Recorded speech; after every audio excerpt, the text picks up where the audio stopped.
a nutritionist and a hypnotherapist, from time to time, I get asked, is grapeseed oil good? And for quite a while, I was saying, yes, use grapeseed oil. It's heart healthy.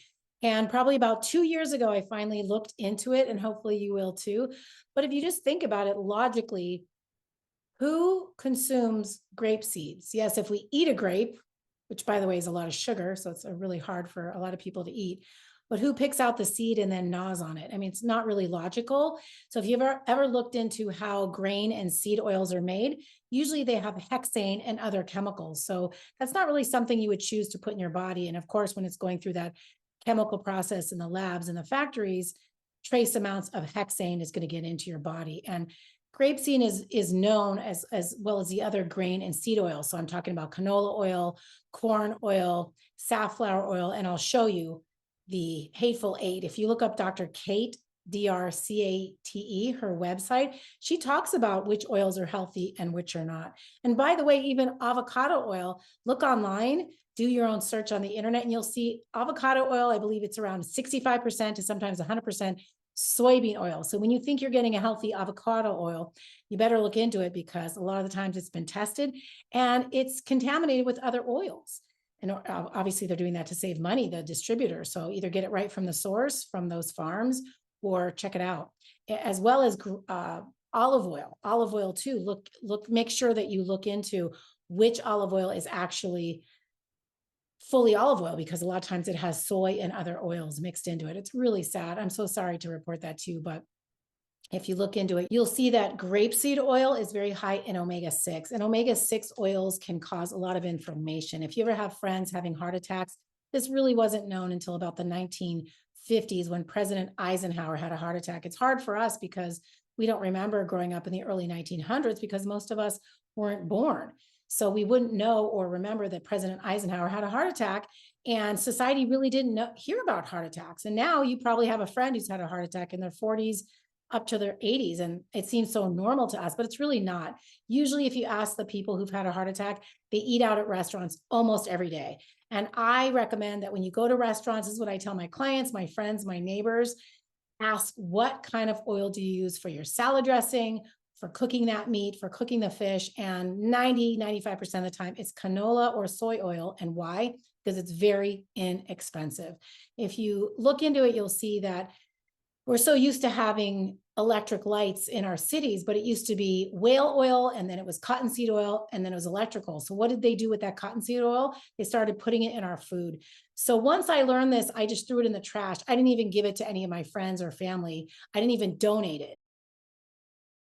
I threw it into the trash. You'll see that these seed oils, these grain oils like corn oil, is unhealthy. It's unheart healthy. It damages your heart, damages your cardiovascular system, and very well could be the reason why you're having gut problems like Crohn's, IBS, IBD, or mental health issues like depression, anxiety, even schizophrenia.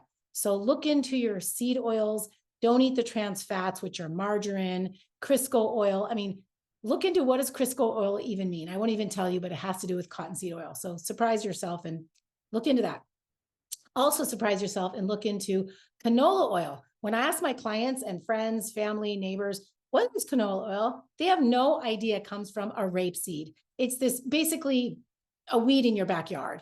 And they take out the little black seeds, put it through the process of hexane and other chemicals, and then you consume it. It's so bad for you. So I really hope you eat out a lot less, or bring your own oil, or tell them you're willing to pay more for proper oils, or butter. Really, the best is butter. So I really hope you'll do your own research on butter, how heart healthy it is, and stop eating the seed and grain oils. And if you have any questions, just reach out to me. It's growthfactor.org or growthfactor.org@gmail.com. I'd love to hear your story. How did you change your health? Maybe you became vegan, maybe you became a carnivore, or mostly, and some people do great with vegan. And I tell my clients, hey, if you're vegan or vegetarian, if your teeth is fine, you have no teeth or gum issues, if you have no pain in your neck and body, you don't have joint problems, your hair is great, your skin is wonderful, you don't have constipation, and you have no mental health issues, no gut issues, Crohn's, IBS, then stay vegan or vegetarian.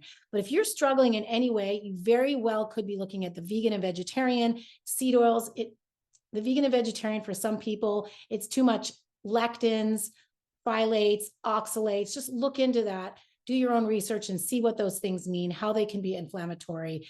And I'll give you one example. Look up how much protein is in a cup of broccoli and which amino acids are in there. And then look up a piece of a burger or a steak and how much protein and amino acids are in there. And if I'm eating the cup of broccoli and let's say it's 4 to 5 grams of protein, most of that is coming out in the bathroom. It's coming out in the fibrous parts, and you're really not getting all the amino acids.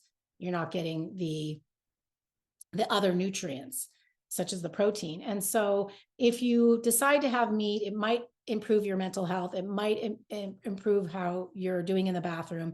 It might wipe away your Crohn's, your IBS, and your mental health issues. I would also look at Dr. Chris Palmer's book called Brain Energy, and he's helping reverse schizophrenia, paranoia, doom, anxiety. He's helped hundreds, if not thousands of people along with his colleagues to reverse major mental health issues. And mostly he's doing keto. I think a lot of these people are turning over into carnivore because plants are missing heme iron.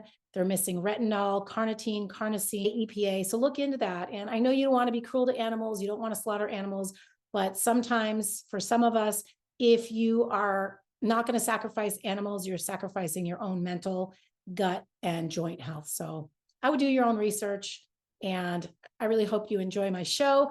Please subscribe. Please share this video because you never know whose life you could be saving. It could be your own or someone you love. So thank you for listening. Next to the subscribe button is the alert bell, and you'll be alerted every time I come out with a video. So I hope this was helpful, and please share.